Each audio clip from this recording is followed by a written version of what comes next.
அனைவருக்கும் வணக்கம். எளிய முறையில் ஜாதக பலன் பார்ப்பது அப்படின்னு வீடியோ பார்த்துக்கிட்டு இருக்கிறோம். நம்ம 12 லக்கணங்களுக்கு வீடியோ பதிவிட்டு இருக்கிறோம். இந்த வீடியோவில் 12 லக்கணங்களுக்கு ஜாதகம் எப்படி பார்ப்பது அப்படின்னு வீடியோ பதிவிட்டு இருந்தோம். இப்போது ஜாதகம் இல்லாதவர்களுக்கு ஜாதக பலன் எப்படி பார்ப்பது அப்படின்னு இதுல வீடியோவுல இப்ப நம்ம பார்க்கலாம். அதுக்கு முன்னாடி 108 எஸ்எம்டி சேனலை சப்ஸ்கிரைப் பண்ணுங்க. பிடிச்சிருந்தா லைக் பண்ணுங்க, ஷேர் பண்ணுங்க, கமெண்ட் பண்ணுங்க. உங்களுடைய கருத்துக்களை நம்ம கேட்கணும். மக்களுக்கு இது தேவையான வீடியோவாக இருக்கும். தொழில்முறை ஜோதிடர்களுக்கு மிகவும் பயனுள்ளதாக வீடியோ. வாங்க வீடியோக்குள்ள போலாம். நன்றி. வணக்கம். இன்னைக்கு ஜாதகம் இல்லாதவருக்கு பலன் பார்ப்பது எப்படி அப்படிங்கறது பார்க்க போறோம். ஏன்னா இப்ப நிறைய பேர் ஜாதகம் இல்லாம எனக்கு ஒரு பேர் ராசி பார்த்து பலன் சொல்லுங்க அப்படின்னு சொல்றாங்க. ஆனா வர்றவங்க 2 பேர் ஒரே பேர்ல இருக்கிறதுனால நமக்கு ஒரே பலனை சொல்ல முடியறது இல்ல. உதாரணமா சண்முகம், சரவணன் 2 பேர் வராங்க. 2 பேர்த்துக்கு ஒரே ராசியோ ஒரே பலன் நம்ம சொல்ல முடியாது. அதுக்கு நம்ம என்ன முறையை தேர்ந்தெடுக்கிறோம் அப்படின்னாக்கா காகித பிரசன்னம் அப்படிங்கிற முறையை நாம தேர்ந்தெடுக்க போறோம். அதுக்கு முன்னாடி நாம என்ன பண்றோம்னா இந்த கோச்சாரத்தை நாம போட்டு வச்சுக்கிறோம். இப்ப நான் ஒரு தேதிக்கு கோச்சாரம் போட்டு வச்சிருக்கேன். இந்த தேதியில பாத்தீங்கன்னா 26/12/2024 வியாழக்கிழமை கோச்சாரம் 2:15 PM போட்டு வச்சிருக்கேன். இதுல பாத்தீங்கன்னாக்கா ரிஷபத்துல குரு, கடகத்துல செவ்வாய், கன்னியில கேது, துலாத்துல சந்திரன், விருச்சிகத்துல புதன், தனுசுல சூரியன், மகரத்துல சுக்கிரன், கும்பத்துல சனி, மீனத்துல ராகு போட்டு வச்சிருக்கோம். இது கோச்சாரம். இதுல லக்னம் போடல. இந்த பலன் பாத்தீங்கன்னாக்கா அவங்களுக்கு பாரம்பரிய முறைப்படி நான் இப்ப சொல்ல போறேன். ஏற்கனவே 12 லக்னங்களுக்கு பாரம்பரிய முறைப்படி பலன் போட்டிருக்கேன். அந்த வீடியோ போய் பாத்தீங்கன்னா தான் இந்த வீடியோல எப்படி பலன் சொல்ல போறேன் அப்படிங்கிறது உங்களுக்கு புரிய வரும். இது முக்கியமா தொழில்முறை ஜோதிடருக்கானது. அதனால கண்டிப்பா தொழில்முறை ஜோதிடர் இதை பார்த்து பலனை பெறுமாறு கேட்டுக்கொள்கிறேன். ஏன்னா முக்கியமா முழுசா நான் தொழில்முறை ஜோதிடர்களாக தான் இந்த வீடியோக்கெல்லாம் போட்டு வரோம். கண்டிப்பா இதெல்லாம் பாருங்க, லைக் பண்ணுங்க, ஷேர் பண்ணுங்க, கமெண்ட் பண்ணுங்க. வாங்க இப்ப மறுபடியும் வீடியோக்குள்ள நம்ம போறோம். இப்ப இந்த ஜாதகத்துக்கு இந்த கோச்சாரத்துக்கு நாம எப்படி லக்னம் கண்டுபிடிப்பது, இது வரைக்கும் பிரசன்ன முறை அப்படிங்கிறது நாம 2 லக்னத்தை போட்டு வச்சுட்டு குழப்பிக்கிட்டு இருக்கிறோம். அந்த மாதிரி எல்லாம் இல்லாம ஒரே லக்னமா போட்டு எப்படி பிறந்த ஜாதத்துக்கு உண்டான மாதிரி பலன் பார்க்க போறோம் அப்படிங்கிறத பாக்குறோம். வாங்க போலம்பா வாங்க. இப்போ நாம மேசா ரிஷபம்னு சொல்லிட்டு மேசத்துல ஆரம்பிச்சு மீனம் வரைக்கும் சீட்டை எழுதிட்டு கட் பண்ணிட்டோம். கட் பண்ணிட்டு பாத்தீங்கன்னாக்கா இப்போ மேச லக்னம் அப்படிங்கறது நம்ம உருட்டிக்கிறோம்.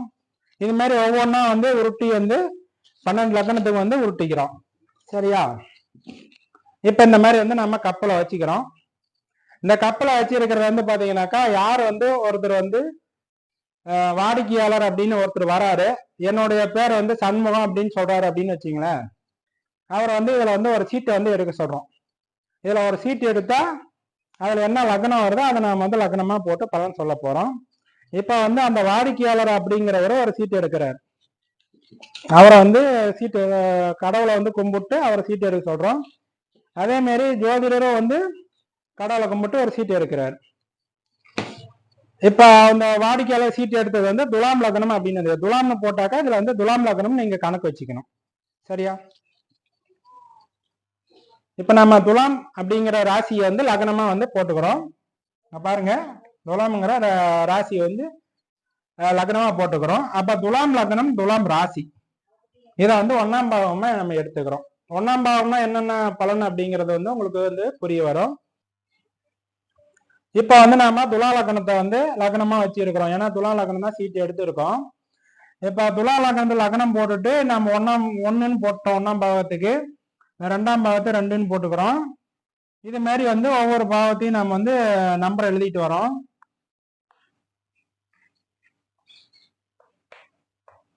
பன்னெண்டு பாவத்தை நம்பர் போட்டாச்சு. இப்ப இந்த ஜாதகத்தை பிறந்த ஜாதகமா நம்ம பாவிச்சு பலன் சொல்லணும். இப்ப பிறந்த ஜாதகமா வச்சு பாவித்து பலன் சொல்லும் போது பாத்தீங்கன்னா 10ஆம் வீட்டுக்காரன் லக்னத்திலே உள்ளார். 10ஆம் வீட்டுல 2 மற்றும் 7 கூடிய சுபஸ்தானாதிபதி இருக்கிறதுனால ஜாதகர் சொந்த தொழில் செய்து கொண்டிருப்பார்.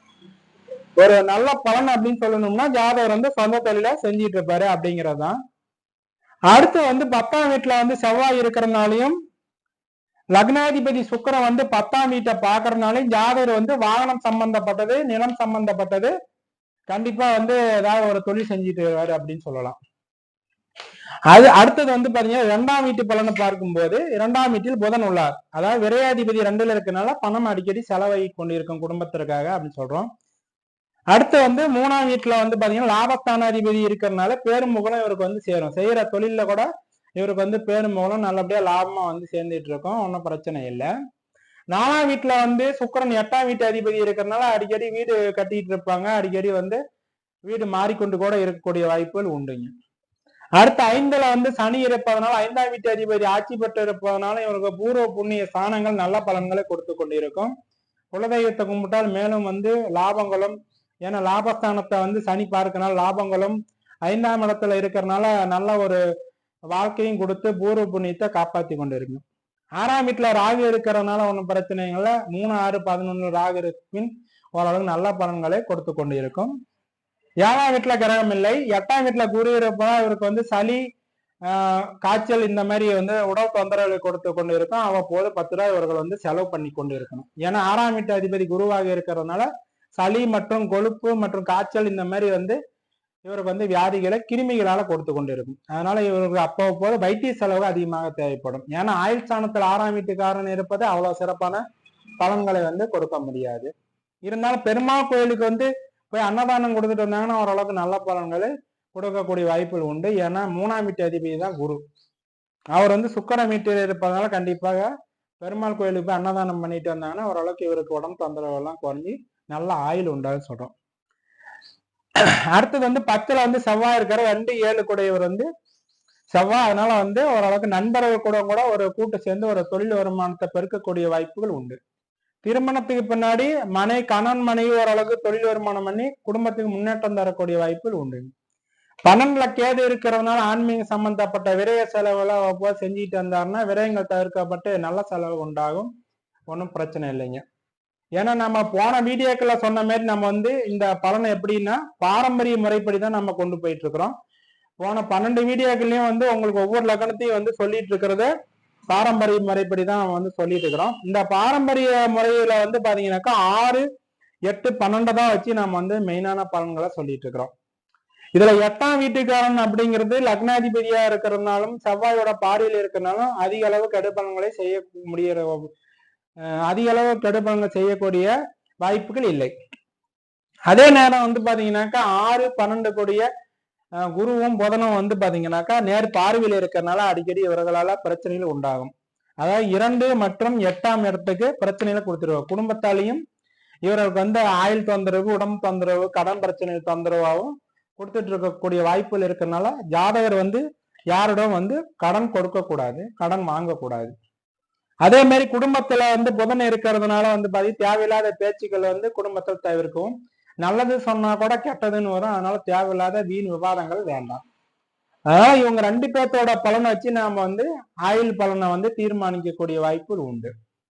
இதே போல வந்து ஜாதகர் வந்து இன்னைக்கு என்ன கேள்வி கேட்கிறாரோ அந்த பலனையும் இதை வந்து ஜனன ஜாதகமாக பாவித்து பலன் சொல்லலாம். இப்ப உதாரணமா இவருக்கு வந்து பாத்தீங்கன்னாக்கா திருமண வாய்ப்பு எப்படி, மனைவி எப்படி அமைவார்கள், திருமணம் எப்படி நடைபெறும், திருமணத்துக்கு பின்னாடி முன்னேற்றமான வாழ்க்கை உண்டா அப்படிங்கறத நாம வந்து இப்ப பாக்குறோம். 7ஆம் இடத்த அதிபதி அப்படிங்கிறவர் பாத்தீங்கன்னாக்கா செவ்வாய். இந்த செவ்வாய் வந்து 10ல இருக்கிறதுனாலையும் 2, 7 கூடியவர் செவ்வாய் வந்து 10ல இருக்கிறதுனாலையும் கண்டிப்பாக படித்து வேலைக்கு போற மனைவி அமைவார்கள். மனைவியால அந்தஸ்துகள் உயரும். அதே மாதிரி 10ஆம் இடத்த அதிபதி லக்னத்தில் இருப்பதனால் ஜாதகரும் வேலைக்கு செல்வார். அதனால கணவன் மனைவி இருவரும் வேலைக்கு சென்று குடும்பத்துக்கு தேவையானதை வந்து வாங்கி குடும்பத்துல சண்டை இல்லாமல் சச்சரவு இல்லாமல் சந்தோஷமாக வாழக்கூடிய வாய்ப்புகள் உண்டு. இந்த மாதிரி வந்து நாம 7ஆம் இடத்த அதிபதி 10ல இருக்கிறதுனால நிறைய பேர் வந்து நீசம் அப்படின்னு சொல்றாங்க. இது வந்து நீசம் வந்து கிடையாது. அவரோட வேலையை வந்து அவர் செஞ்சுக்கிட்டு தான் இருக்கிறாரு. 7ஆம் வீட்டு அதிபதி 10ல மனைவி வந்து வேலைக்கு போற மனைவி அமைவாங்க. 10ஆம் வீட்டு அதிபதி லக்னத்துல ஜாதகரும் வேலைக்கு போய் வருமானம் சம்பாதிச்சு குடும்பத்தை மென்மேலும் நல்லபடியா கொண்டு வருவாங்க, ஒன்றும் பிரச்சனை இல்லை. அடுத்து வந்து ஜாதகருக்கு வந்து பாத்தீங்கன்னாக்கா வீடு நிலம் போன்றவற்ற பூர்வ புண்ணியத்துல இருக்கலாமா, பூர்வ புண்ணியம் வந்து நல்ல பலன்கள் கொடுக்குதா, பூர்வீக சொத்துக்கள்லாம் நல்ல பலன் கொடுக்குதான்னு சில கேள்வி கேட்பாங்க. அந்த மாதிரி வந்து கேள்வி கேட்டாங்க அப்படின்னாக்கா 5ஆம் வீட்டு அதிபதி 5லயே இருக்கிறார் சனி. அவர் 4ஆம் வீட்டு அதிபதியா இருக்கிறனால அவருக்கு பூர்வ புண்ணிய பலம் உண்டு, பூர்வ புண்ணிய இடத்துலதான் இருப்பாங்க, வீடு நிலம் போன்றவற்ற ஆதாயம் உண்டுன்னு நம்ம வந்து சொல்றோம். ஏன்னா இப்ப வந்து ஜாதகம் எடுத்துட்டு வந்தாங்கன்னாவே பெரும்பாலும் கேள்வி கேட்கறது பூர்வ புண்ணியத்துல இருக்கலாமா, மனைவியால் ஆதாயம் உண்டா இல்லையா, இது 2 தான் முக்கியமா வந்து ஜாதகத்துல கேட்கறாங்க. அதுக்கு அடுத்தபடியா நாம வந்து குழந்தைக ஸ்தானம், குழந்தைக ஸ்தானம் வந்து பார்க்கும்போது 5ஆம் இடத்த அதிபதி சனி வந்து 5ஆம் இடத்திலே இருக்கனால குழந்தைகளால் நன்மைகள் உண்டு அப்படின்னாலும் முதல் குழந்தைக்கு தான் இந்த பலன் வந்து செல்லுபடியாகும். அடுத்த குழந்தைக்கு வந்து பாத்தீங்கன்னா குரு வந்து 8ல இருக்கிறதுனால 2வது குழந்தையால் அப்பப்ப விரை செலவு உண்டாகும், உடம்பு தொந்தரவுகள் உண்டாகும். இப்போ உதாரணத்துக்கு ஒரு 2 பையன் இருக்கிறாருன்னு வச்சுக்கலாம். முதல் பையனுக்கு வந்து அந்த அளவுக்கு வந்து விரை செலவு, அவன் படிச்சு நல்ல முன்னேற்றத்துக்கு வரும் அப்படிங்கிறது. ஆனா 2வது குழந்தை அப்படிங்கறத வந்து பாத்தீங்கன்னாக்கா இந்த குருவை நாம எடுத்துட்டு போனோம். ஏன்னா குரு வந்து புத்திர காரகர், அவரையும் வந்து நீங்க வந்து கணக்கில் எடுத்துக்கிட்டு தான் போய் பலன் சொல்லணும். அப்ப குரு எங்க இருக்கிறாரு, 8ஆம் இடத்துல உள்ளார். அவர் எத்தனாம் வீட்டு அதிபதி, 3, 6 கூடியவர். அப்ப அவர் 8ஆம் வீட்டுல இருக்கும்போது முதல் குழந்தைக்கு அடுத்த குழந்தை, அதாவது 2வது குழந்தை அவ்வளவா ஆதாயங்கள் இல்லை. அது மட்டும் இல்லாத அவர் ஜாதகர் கூட இருக்க மாட்டாரு, வெளியூர்ல படிச்சுட்டு இருப்பாரு அல்லது வெளியூர்ல வேலைக்கு போவாரு, அவரால் ஒட்டுறவு அவ்வளவா இருக்காது அப்படிங்கிறது தான். அதாவது அவரால் பலன்கள் இருக்காது. அதே மாதிரி வந்து பாத்தீங்கன்னாக்கா உடன் பிறந்தவர்களால், கூட பிறந்தவங்களால ஆதாயம் உண்டாப்பா அப்படின்னு கேட்பாங்க. ஒரு பொதுவான பலன், கூட பிறந்தவங்களால ஆதாயம் உண்டான்னு சொல்லி கேட்கறாங்க. அப்ப இந்த கூட பிறந்தவங்க யாரு, 11ஆம் இடத்து அதிபதி வந்து மூத்த சகோதரம். இந்த மூத்த சகோதரத்தால ஆதாயம் உண்டு. ஏன்னா 11ஆம் இடத்து அதிபதி சூரியன் வந்து 3ல் இருக்கிறார், 11ஆம் இடத்தை சனி பார்ப்பதனால மூத்த சகோதரத்தால ஆதாயம் உண்டுன்னு சொல்றோம்.